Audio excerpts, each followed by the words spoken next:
I need you to stop right there. Do you see this? That seal means you clear my path. I don't wait in line. That ring doesn't give you a free pass. Step back through the detector. I'm a judge. You're a deputy. Know your Check place. your ID and we can talk. Until then, you comply. I'm leaving. Sir, Hands stop behind your back. now. Get off me. You're gonna regret. Cuffs, you are under arrest for obstruction and... The lobby went silent when the deputy walked in. A loud voice echoed near the courthouse entrance. Security cameras captured a man arguing with clerks, pointing at a gold ring on his finger.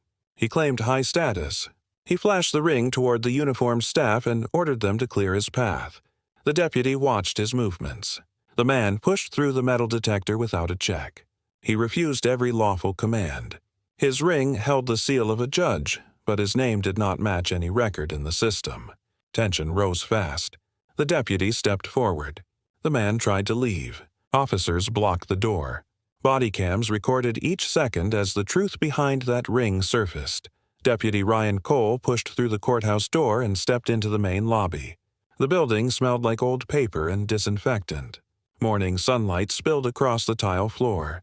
Clerks walked with folders tucked under their arms.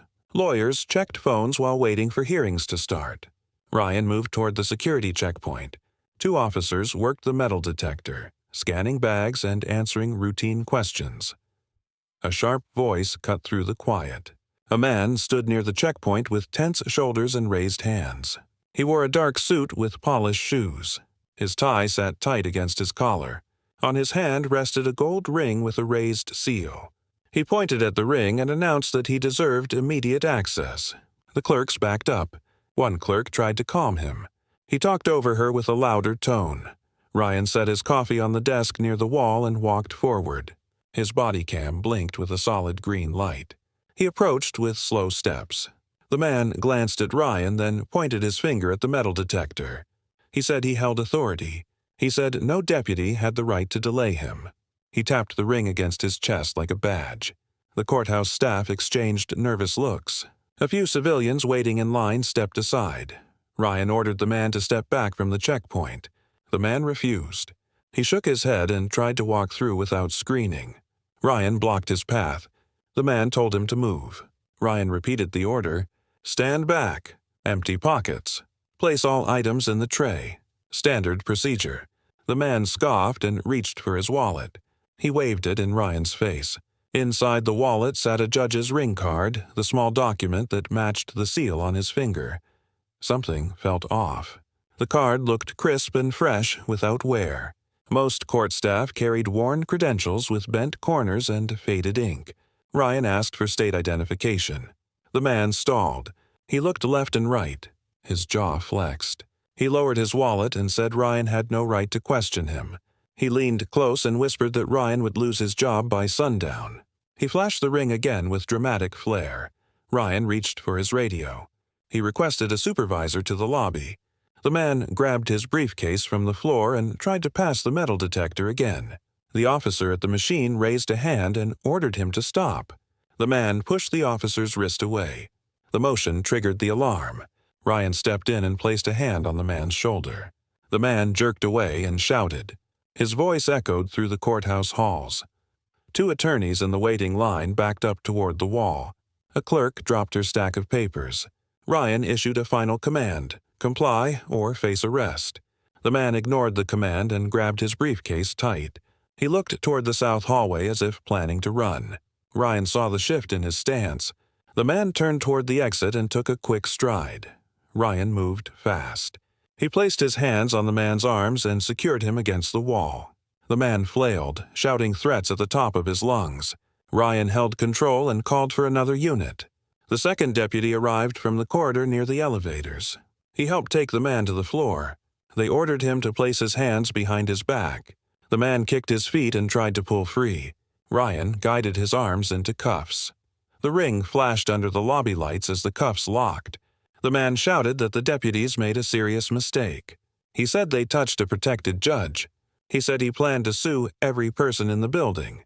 The courthouse staff stood frozen with wide eyes. Ryan lifted the man from the floor and escorted him toward a small holding room near the clerk's office. The second deputy followed with the briefcase. Inside the room, Ryan searched the man for weapons. He found a phone, a fountain pen, a plastic card holder, and a rolled document tucked in his jacket. He removed each item and placed them on the table. The man demanded to see the sheriff. Ryan told him he would have that chance after processing. The man yanked against the cuffs again. Ryan kept calm and checked the cardholder for state identification. The driver's license inside the cardholder matched the name printed on the judge's ring card, but the birth date and address did not match records on file. Ryan ran the ID number through his mobile data terminal. The system returned a different identity. The photo looked similar, but the listed height and weight did not align. Someone had doctored the physical description. Ryan noted every detail. His supervisor arrived minutes later. Lieutenant Parker walked into the holding room with firm posture. He asked Ryan for a quick breakdown. Ryan explained the refusal to comply with screening, the attempt to bypass security, and the false claim of authority. Parker asked the man for his version. The man repeated his earlier threats and demanded immediate release. Parker asked a direct question. "Which court appointed you?" The man paused. His face twitched. He mumbled the name of a judge who retired months earlier. Ryan unlocked the briefcase. Inside sat thick stacks of court documents. They looked official at first glance, bound with gold clips and embossed seals. Parker inspected the first page. Some seals looked crooked. Some stamps used expired signatures. The documents referenced courtrooms that no longer existed. It looked like someone printed outdated forms and layered them with cutout seals. Ryan photographed the documents with his department phone. Parker told him to call the State Judicial Records Office. Ryan dialed the number and asked for immediate confirmation on the name printed on the ring card. The clerk on the other end checked the database. After a short pause, she said no judge or magistrate with that name served in the state. She asked for the card number. Ryan read it aloud. The clerk said the number belonged to a retired bailiff from a smaller county. The man in cuffs had no authority at all. Ryan ended the call and handed the phone to Parker.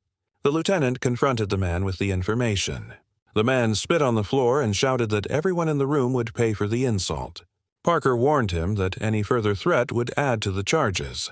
The man tried to stand. The deputies held him in place. Parker called for transport to the county jail. Ryan secured the man's items in 2 evidence bags. The ring went in a separate bag with a label for forensic inspection. The briefcase and documents went into a thick plastic bin marked for fraud review. The courthouse buzzed with whispers as deputies escorted the man through the lobby. Reporters from local outlets rushed through the entrance after hearing the commotion. Ryan kept his focus forward and did not speak. At the jail intake area, officers processed the man for booking. Fingerprints rolled across the scanner. The name on the ID card failed biometric match.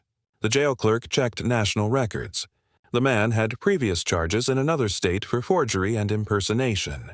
None of those cases reached conviction due to mistrials and procedural errors. Ryan watched as officers placed the man in a holding cell. The door shut with a heavy thud. The man shouted threats at every guard who passed. His voice echoed through the corridor for nearly an hour before he settled into angry silence.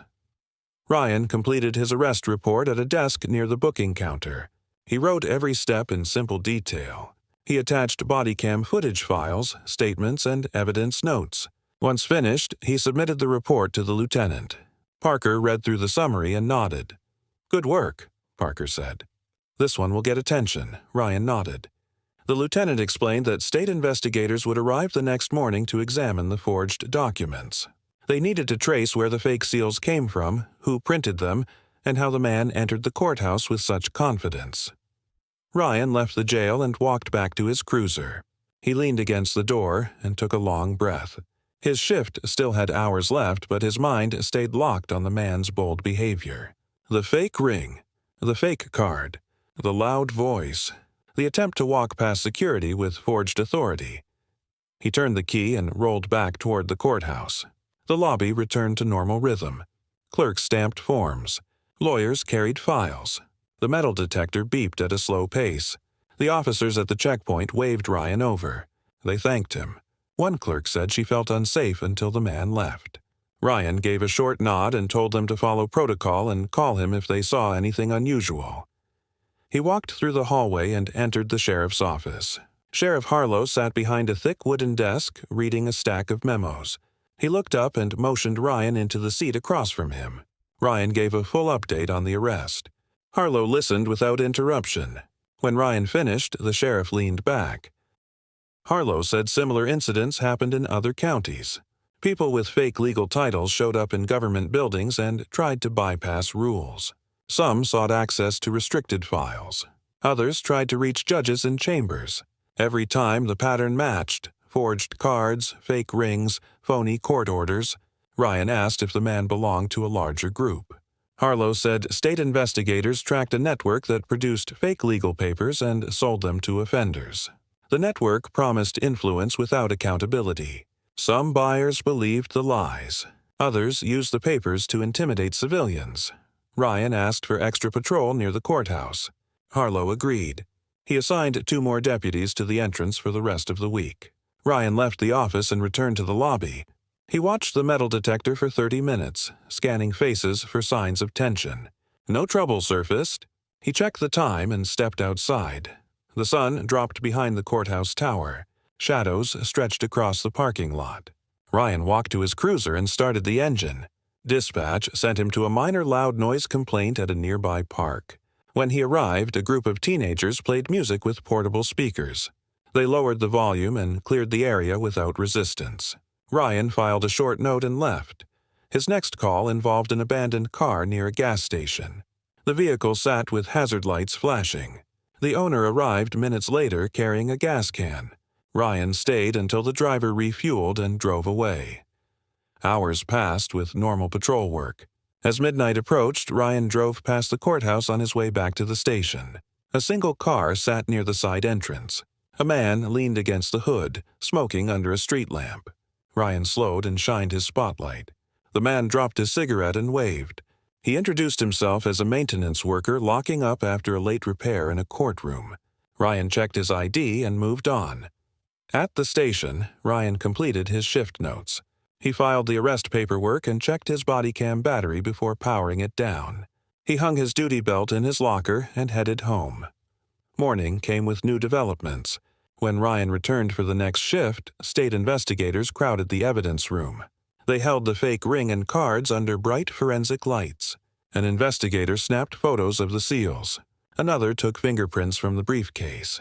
They spoke in low voices, marking details on a clipboard. Lieutenant Parker approached Ryan and said the suspect refused to speak during interrogation. He refused legal counsel. He refused food for several hours. Then he demanded a special visitor. The jail denied his request. The man exploded with rage and kicked the cell door until guards restrained him. Ryan listened, wondering how a forger gained that level of confidence. Later that afternoon, a clerk rushed out of the records office and handed Parker a printed document. The clerk found a forged judge's order hidden inside a stack of legal motions. The order claimed authority to seize county property. The forged signature matched the style on the ring card. The suspect slipped the order onto a clerk's desk during his earlier visit, hoping no one noticed. Parker assigned Ryan and 2 detectives to search the courthouse for additional forged papers. They combed through filing cabinets, clerk desks, and copy rooms. They found 3 more documents with the same fake seal. Each listed broad demands for access to files, evidence storage, and courtroom chambers. The suspect prepared an entire campaign of intimidation. He tried to plant forged authority inside the legal system.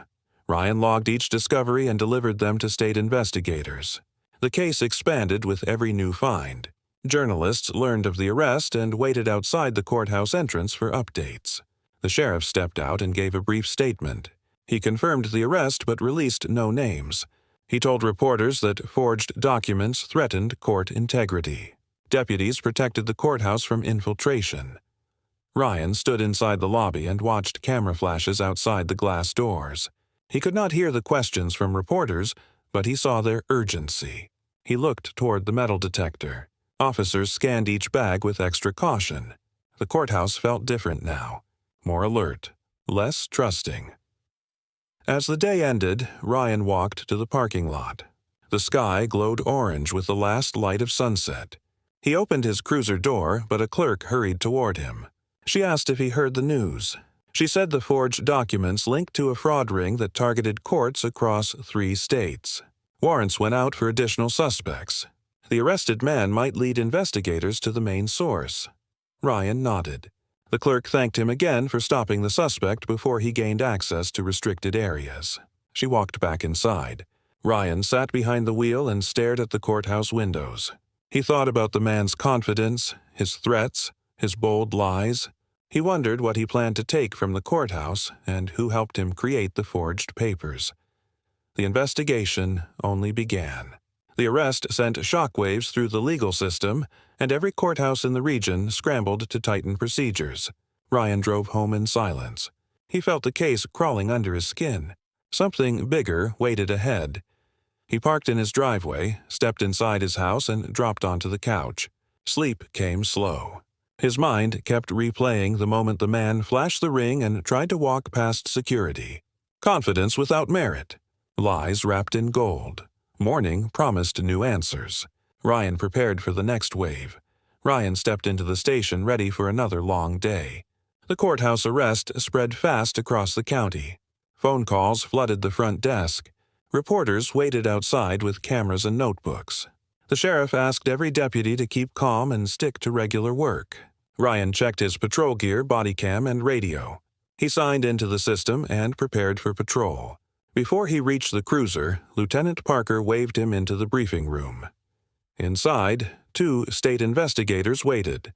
Both wore dark suits and carried thin laptops. One introduced herself as Special Agent Hill, the other as Special Agent Banks. They opened a folder with photos of forged documents. Hill asked Ryan to explain the arrest again from start to finish. Ryan repeated each detail. The man's tone. The forged ring card, the attempt to bypass security, the planted court order. Banks typed notes. Hill asked how the suspect reacted to basic commands. Ryan said he refused from the start. Hill nodded and closed the folder.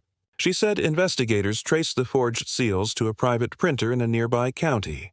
Someone with access to old court records printed replicas of seals and signatures. The network sold false authority to offenders with money. Some bought stone-faced confidence along with the ring on their finger. Parker asked if arrests happened in other counties. Hill said yes. Several suspects tried to gain access to records, bank accounts, and property rights. Some walked into clerk offices with fake court orders and demanded payment. Ryan asked if anyone succeeded. Hill said one suspect tricked a clerk into releasing sealed records. That clerk now faced suspension for failing to confirm the judge's name. The sheriff stepped into the briefing room. He asked Hill and Banks if the courthouse faced future threats from the network. Banks said the arrest of the man with the ring shook the network. The group hid fast. Phones shut off. Email accounts vanished. But one name surfaced, a forger known for high-quality seals. The forger worked out of a small print shop and traveled between states. Ryan asked if the man in the holding cell gave any names. Hill shook her head. He refused to cooperate. He demanded special treatment that did not exist. Hill said the man would face felony charges for impersonation, obstruction, and attempted fraud. He would remain in custody until arraignment. Parker dismissed the briefing. Ryan stepped outside and walked to his cruiser. The air felt heavy with spring humidity. He turned the key and left the station lot. Dispatch sent him to a property dispute near an auto shop. 2 neighbors fought about a shared driveway.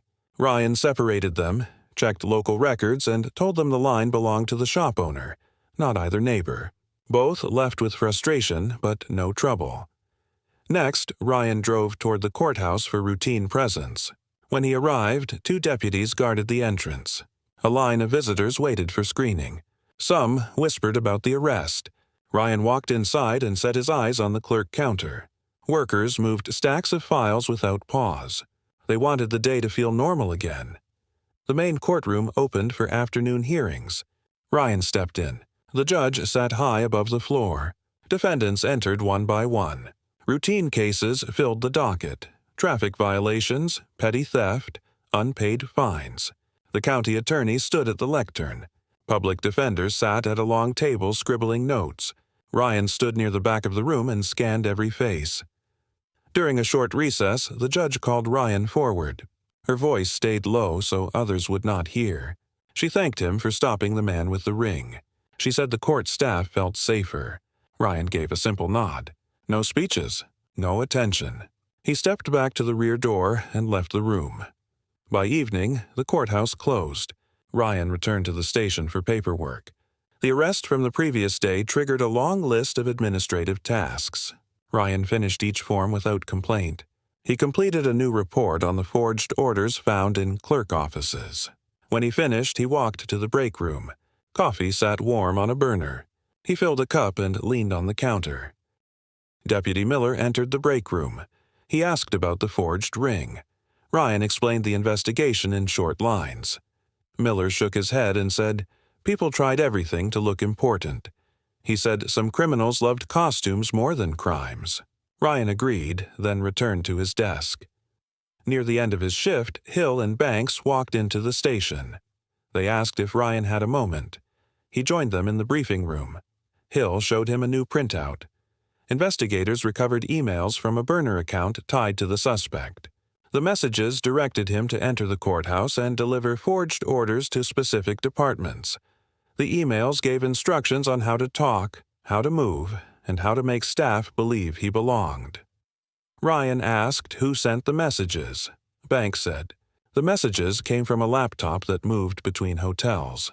The network used wireless internet from coffee shops, libraries, and public buildings. Hard to track." Hill pointed at one line on the printout. "If stopped, show the ring and speak with force." The instruction fit the suspect's attitude perfectly. Banks told Ryan that investigators needed one more detail. Did the man try to reach any restricted rooms? Ryan said he moved toward the south hallway where judges entered chambers. The suspects in other counties tried the same tactic. The ring and forged documents gave them false courage. Hill asked Ryan if he would testify at trial. Ryan said yes. Hill thanked him and left the station. The next morning, Ryan returned to regular patrol. Traffic flowed light across county roads. A semi jackknifed near an exit ramp. Ryan helped direct cars around the crash until tow trucks arrived. After that, he arrested a suspended driver with active warrants. The day rolled without drama. By afternoon, the courthouse buzzed again. Detectives brought the forger from the print shop into custody. Officers placed the suspect into a squad car behind the station. Cameras from news crews captured the arrest. The suspect hid his face behind a gray hoodie. Inside the station, detectives laid out printers, embossers, cut seals, and stacks of forged paperwork. They built cases in silence. Ryan heard from an investigator that the forger confessed. He said the man with the ring paid in cash. He said others paid for titles: judge, prosecutor, federal agent. The network offered identity masks for anyone who wanted to push past rules without a badge or oath. Some planned scams. Some wanted respect. Others wanted access to locked offices. The sheriff ordered deputies to gather outside the courthouse for a public safety announcement. Ryan joined the group. The sheriff stepped to the podium with a sheet of notes. He confirmed the arrest of the forger and the arrest of the man with the ring. He said the county protected the courthouse from infiltration. He said the legal system stayed strong. Reporters shouted for more details.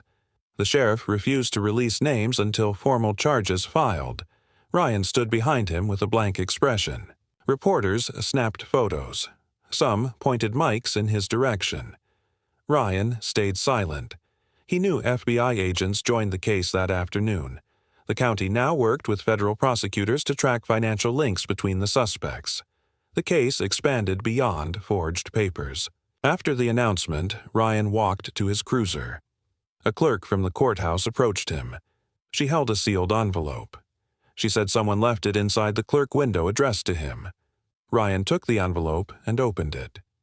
Inside sat a single photo of the suspect with the ring, standing near a car at night.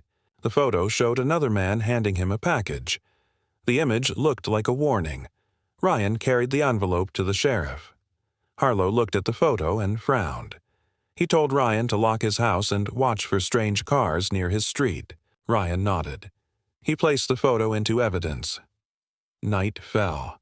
Ryan drove home with slow caution. He looked in his mirrors every few blocks. Nothing followed him.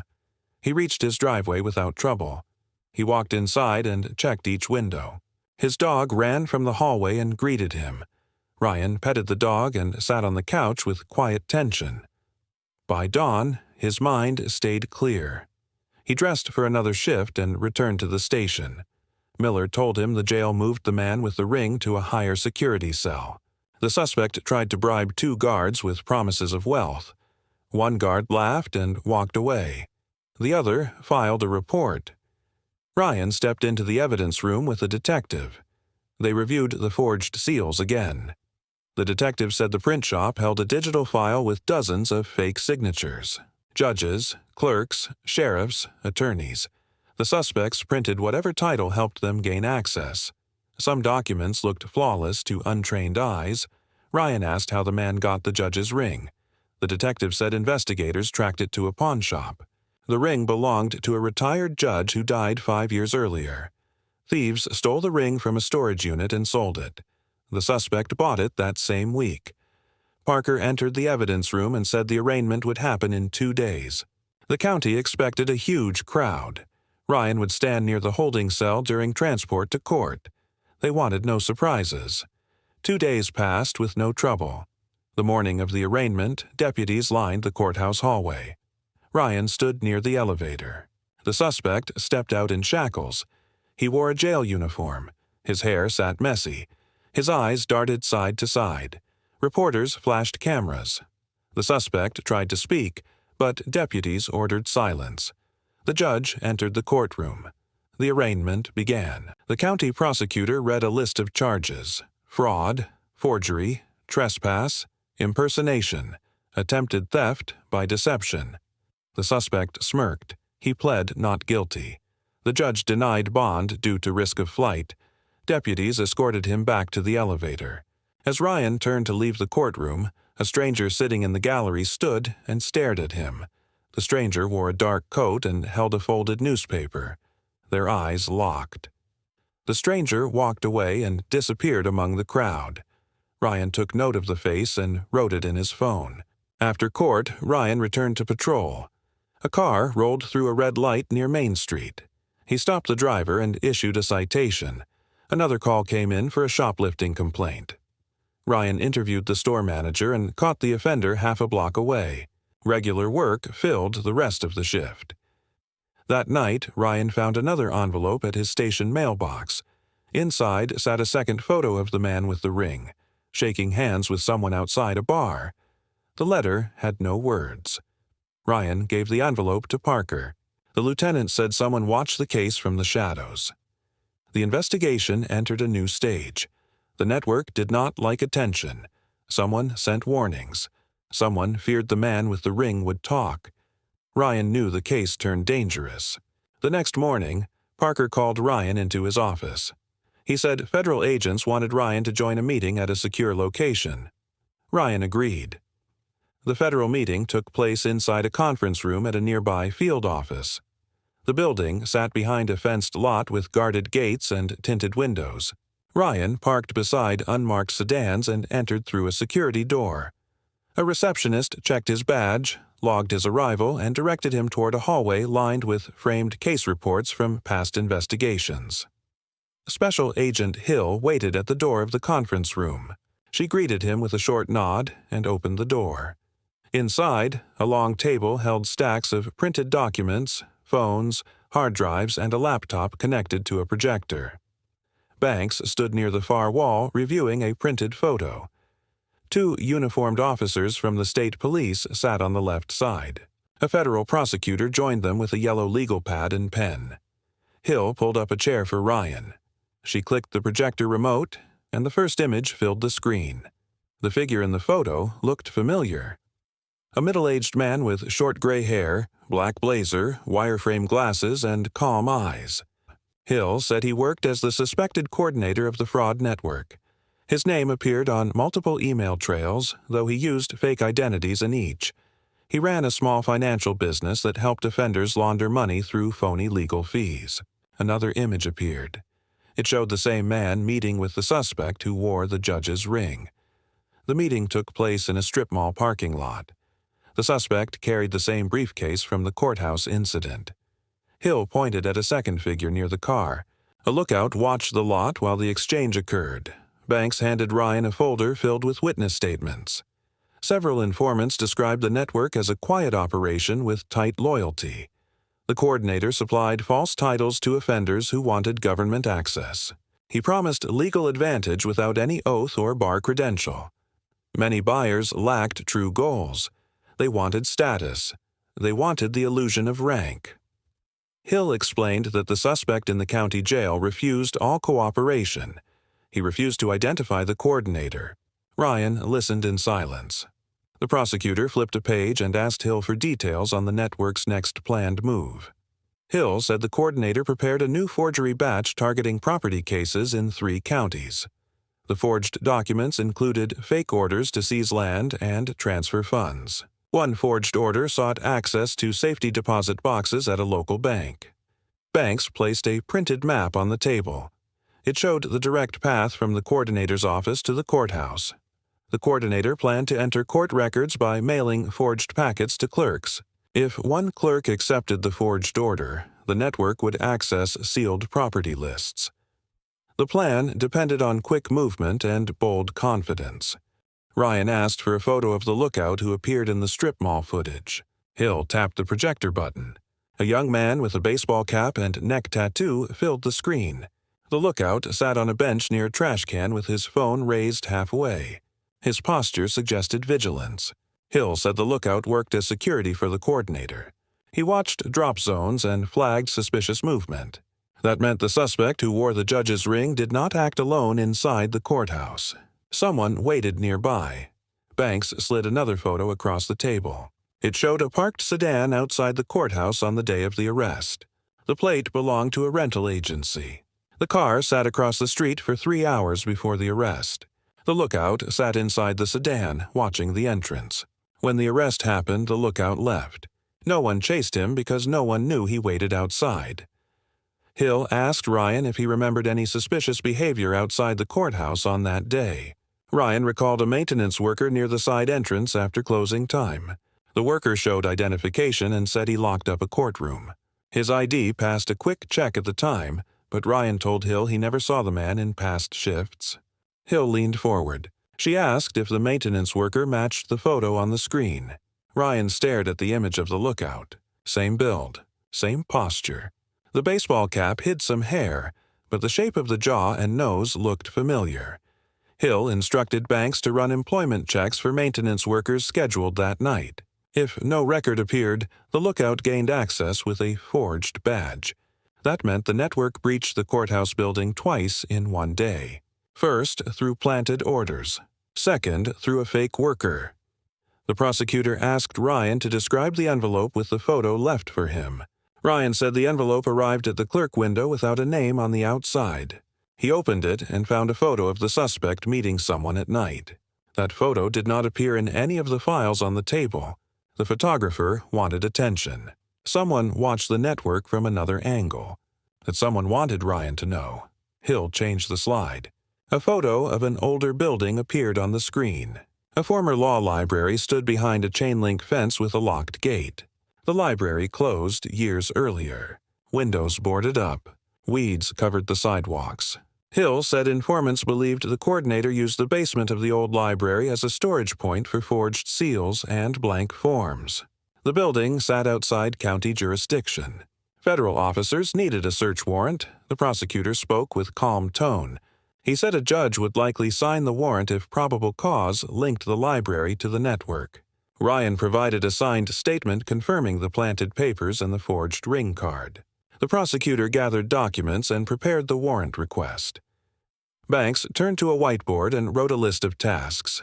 Surveillance of the old library, background checks on maintenance workers, tracking of the rental sedan, and monitoring of courthouse mail for forged deliveries. Hill asked Ryan to help with surveillance outside the old library. They needed deputies who understood the network's behavior. Ryan agreed. The meeting ended with a short exchange of handshakes. Ryan left the building with Hill and Banks. They drove separate cars to a parking lot 2 blocks from the old library. The structure rose from cracked pavement with faded brick and broken gutters. A metal door sat near the rear corner. No lights, no camera systems. No recent repairs. Hill parked across the street. Ryan parked near a dumpster behind a grocery store. They watched the building for an hour. Nothing moved.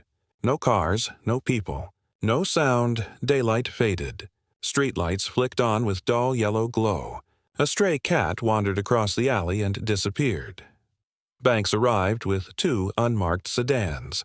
Officers rotated positions every 30 minutes. Still no movement. The old library stayed silent. Hill said the coordinator visited only when needed. The forger kept tools elsewhere.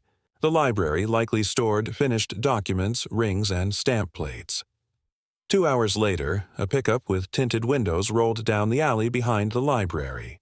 The tailgate lowered. 2 men stepped out with heavy bags. Ryan used binoculars to watch. The men approached the metal door. One pulled a key from his pocket and unlocked the door. They hauled the bags inside and disappeared. Ryan radioed the observation to Hill. She signaled Banks by phone.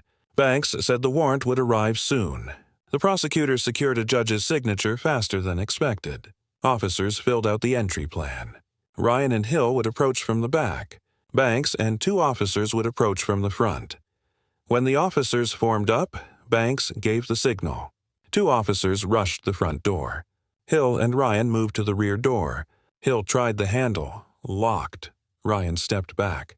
An officer from the second sedan used a battering ram owned by the state police. The ram struck metal with a loud smash. The door dented. A second strike bent the lock. A third strike broke it open. The officers entered the basement stairwell. Hill raised her handgun with both hands and stepped down the stairs. Ryan stayed behind her with his flashlight on high beam. The air smelled like dust and mold. Old shelves filled the basement. Papers stacked on tables. Boxes piled against walls. A printer sat on a desk near a window. Stamp plates lay scattered across a workbench. The 2 men from the pickup stared at the officers with shock. Both dropped the bags. One tried to run through the hallway. Ryan sprinted past boxes and tackled him near a copy machine. The man hit the floor hard and tried to squirm free. Ryan secured his hands with cuffs and held him still. Hill cornered the second man at the back of the basement. He froze and raised his hands. Officers cuffed him and marched both suspects up the stairs. Banks entered from the front door and snapped photos of every item in sight. Boxes held forged court orders for counties across 3 states. Bags held blank judge ring cards. A drawer held multiple stolen rings from retired judges and deceased court officers. Hill found a burner phone on a table, still unlocked. She scrolled through the messages.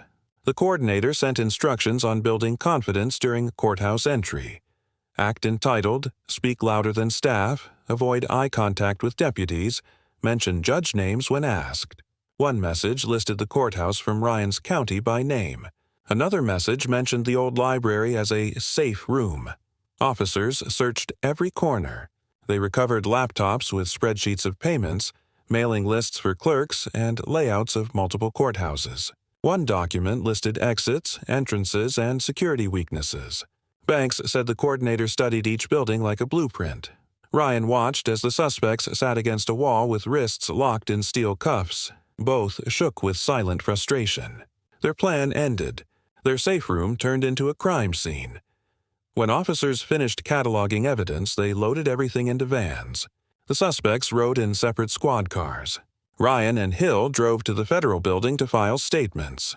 On the way, Hill said the warrant hit at the right time.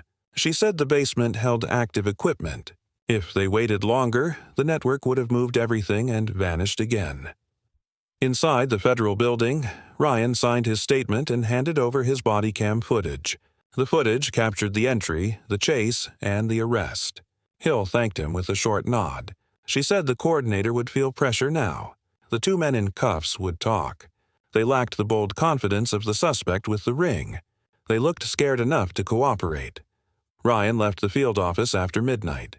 He drove back to his house with a clear plan. Lock doors, check windows, and unload his duty belt on the kitchen table. His dog greeted him at the door again. Ryan sat on the couch with his boots still on and stared at the living room wall. He thought about the suspects locked in a cell. He thought about the forged orders, the stolen rings, and the planted documents. He thought about the envelope left for him. Morning arrived with soft light and brief silence. Ryan returned to the station for patrol. Miller stopped him near the lockers and said the suspects from the old library talked through the night. They named the coordinator. They described his car, his apartment, and his favorite meeting spots. Officers prepared to arrest him by afternoon. The sheriff called a briefing in the main room. Deputies filled every seat. The sheriff stood at the front with a confident posture. He said the case expanded, but the county stood ready. The coordinator's address sat in a nearby city. Officers from multiple agencies surrounded 3 possible hideouts. Ryan joined Hill and Banks in an unmarked sedan. They drove toward the city with lights off and radios low. They approached the coordinator's apartment, a beige building with cracked parking lines and peeling paint. Officers stood ready at both stairwells. Banks signaled. Hill knocked on the door, no answer. Officers forced entry. Inside, the apartment sat empty. The couch collected dust. The kitchen counters lacked dishes. Drawers held nothing. The coordinator left without trace. Banks searched closets and cabinets. Empty. Ryan checked under furniture. Nothing. The landlord arrived with a spare key to the mailbox. Inside the mailbox sat a note. One line addressed to law enforcement. "Nice try." Hill locked the note in a plastic evidence envelope. She said the coordinator fled again. The network lost 2 workers and a basement of supplies, but the leader escaped. Ryan left the apartment with Hill and Banks. They knew the case continued. They knew the coordinator would try again. Fake authority always attracted new offenders. Ryan climbed into the sedan and closed the door. He looked out the window at passing traffic. No finish line, only forward motion. Rain swept across the highway as Ryan headed back toward the county line. Gray clouds pressed low. Wipers slid across the glass with steady rhythm. His radio crackled with routine traffic updates. Nothing urgent. Nothing tense. The calm felt thin, like a surface ready to crack. Back at the station, Parker and the sheriff stood near a large map pinned to the wall. Red markers highlighted counties hit by forged orders. Blue markers showed drop sites connected to the network. Ryan stepped closer. Parker explained that federal agents monitored bus stations, train stops, and car rental agencies. The coordinator needed transportation. He could not vanish without movement.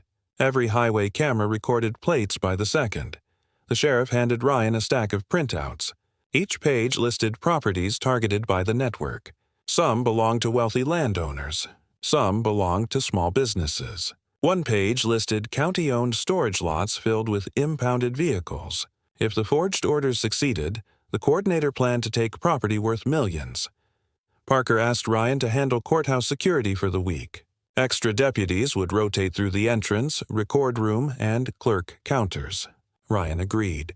The courthouse still felt like the center of the storm.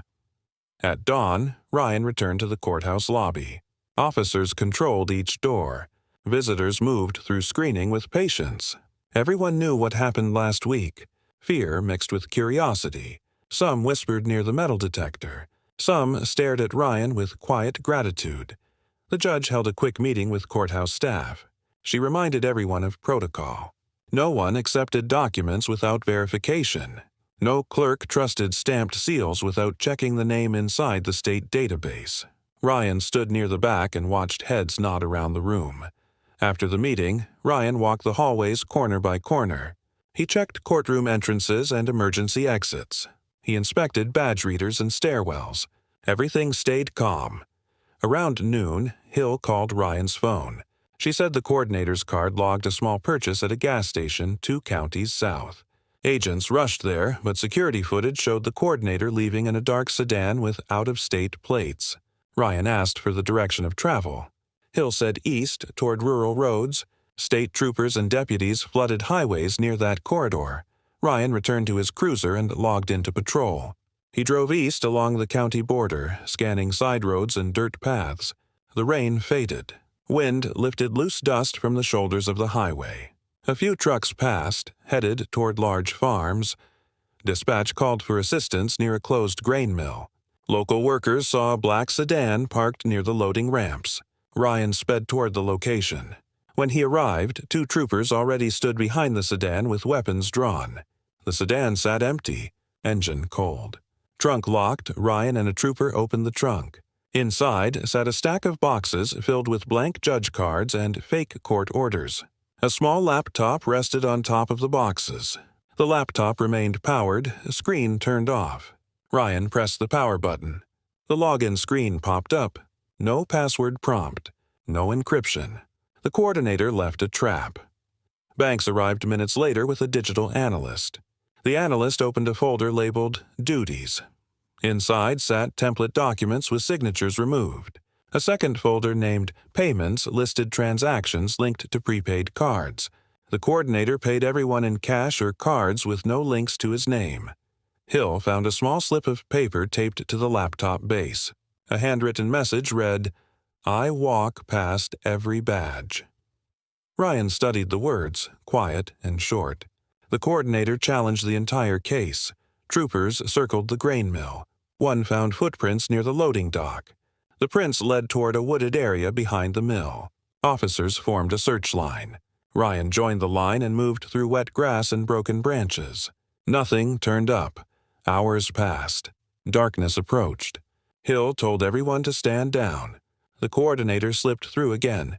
Ryan returned to the courthouse for another night of security. The lobby held low light. Cleaning crews mopped tile floors. Waste bins rolled down hallways. Ryan walked past courtroom 2 and saw the judge sitting at her bench reviewing files. She nodded at him. He nodded back. Outside, the street stayed silent. No traffic. No pedestrians. The courthouse looked stable behind locked doors. Ryan returned to the station and filed his report from the grain mill. The next morning, a deputy knocked on the break room door and handed Ryan a new envelope. No name on the outside. Inside sat a photo. The coordinator stood near a payphone, talking with someone who held a newspaper. The stranger from the arraignment gallery appeared in the background, face blurred but posture familiar. The envelope contained no threat, no message, only a picture that showed surveillance from another angle. Ryan took the photo to Parker. The lieutenant frowned. Someone tracked the coordinator besides law enforcement. Someone followed the network with their own motives. Parker sent the photo to Hill. Hill called within minutes. She said the photo did not match any images from their surveillance. Someone else studied the coordinator. Someone moved inside the same circles without detection. Later that day, a retired clerk visited the station. She worked in a distant county that faced a forged order 3 months earlier. She heard about the arrest and drove across the state to speak with detectives. She carried a small folder. Inside sat a forged order identical to the ones from the old library. She said a man tried to present it to her at the record room. She refused it and called security, but the man fled before deputies arrived. She saw part of his face in the hallway. She circled the lookout's photo on the evidence board. Same man. The clerk trembled as she handed Ryan the forged order. She said she left the job soon after. She no longer trusted the system. Ryan assured her that the county tightened screening. She thanked him and left the room. By evening, the courthouse entered another lockdown. Deputies stood at every hallway. Ryan stood near the clerk office. He watched staff file away folders and double-check names on each document. Hours passed without incident. Near closing time, a man stepped into the lobby with a large, sealed envelope. He approached the clerk window and asked the clerk to file a court order. Ryan watched from 5 feet away. The clerk demanded identification. The man hesitated and glanced toward the exit. Ryan stepped forward and ordered him to hand over the envelope. The man turned and sprinted toward the door. Ryan chased him across the lobby and tackled him on the tile floor. The envelope tore open, sending forged papers across the ground. Officers swarmed. The man wore a loose sweatshirt with a faded baseball cap. He trembled under the cuffs. Ryan lifted him from the floor and sat him on a bench. Hill arrived minutes later. She questioned the man. He stammered through half answers. He said the coordinator paid him a small sum to drop the envelope at the clerk window. He said he met the coordinator near an old motel. He said the coordinator traveled with the lookout. The lookout controlled drop sites and warned the coordinator when law enforcement moved close. Ryan secured the envelope inside an evidence bag. The fake order inside matched the same stamps from the old library. The clerk behind the glass looked shaken. She thanked Ryan for the takedown. Ryan told her to call for backup anytime a visitor acted strange. Hill transported the suspect to the station for a full interview. Ryan finished his shift with a slow patrol through town. Businesses closed for the night. Streetlights glowed. Rain puddles reflected headlights. His thoughts drifted back to the mysterious envelopes left for him. The unknown photographer followed the network but remained invisible. Ryan did not know if that meant danger or support. Morning came with a new update. Hill called Ryan to the station. She said the latest suspect broke faster than expected. He identified the motel. Officers rushed there and found the lookout in a parking lot trying to clean out a suitcase. Troopers arrested him without a chase. The lookout sat inside the back seat of a patrol car when Ryan arrived. He looked defeated. Shoulders slumped. Eyes down. Hill stepped toward Ryan and said the lookout agreed to talk. He wanted a reduced sentence. He named the coordinator. He gave a phone number, a license plate, and a storage unit. He said the coordinator monitored news updates and watched Ryan on courthouse duty from a distance. The lookout said the coordinator admired bold officers. He left envelopes as gifts, not threats. Ryan felt no comfort in that. Officers raided the storage unit that afternoon. Inside sat boxes of mail addressed to courthouses in multiple counties. All unopened, all sealed. The coordinator planned a widespread drop. He wanted to overwhelm clerks with forged orders until someone failed to check a name. That moment would let him grab property and bank access before discovery. Boxes also held rings, cards, and forged warrants. The network stacked legal lies like bricks. Every document aimed to break trust inside public offices. Hill brought half the unit to the federal building. Ryan helped carry boxes. Inside, analysts sorted forms and scanned signatures. The prosecutor told Ryan the case now spanned multiple states. A federal warrant issued for the coordinator. Every agency wanted him. 2 days later, a major break landed in Hill's inbox. A gas station clerk from a small border town recognized the coordinator. He saw him refuel a sedan and buy snacks. The clerk called police. Border Patrol agents spotted the sedan near a rest stop. They trailed from distance, waited for backup, and blocked both exits. The coordinator stepped from his car and tried to run through scrub brush. Agents tackled him within seconds. News spread fast. The coordinator now sat in federal custody. The lookout named him. The forger named him. The suspect with the ring faced trial with the same charges. The entire network collapsed. Ryan stood outside the courthouse while reporters gathered for another press briefing. The sheriff announced the arrest. He praised deputies, state troopers, and federal agents. He mentioned the officers who protected the courthouse. He mentioned the seizure of forged orders and stolen rings. He did not call attention to Ryan alone, but the crowd looked toward him anyway. That night, Ryan sat on his couch with the dog at his feet. The case reached its end. The courthouse returned to normal. Clerks worked with steadier hands. Judges moved through halls with renewed confidence. The fear of forged authority slipped away. Weeks passed. Trials began. The suspect with the ring stood in court without bold posture. The coordinator entered the courtroom under heavy guard. Both faced long sentences. Reporters wrote articles about the takedown. Crowds praised the officers who preserved legal process. Ryan returned to routine patrol. Traffic stops. Theft calls. Noise complaints. He worked the same roads he worked before the case began. He trained new deputies who asked about the forged ring. He told them to trust procedure, not ego. He told them that criminals love costumes. The badge mattered only when backed by truth. The courthouse ran smoother than ever. Screening lines moved with order. Files stayed locked. Records stayed protected. The system held firm because one deputy refused to step aside when someone waved a ring. The next video arrives soon with a fresh case and clear evidence breakdown. Stick around for early access. A free guide sits ready with simple steps that explain safe courthouse security from top to bottom. No noise, only straight instruction.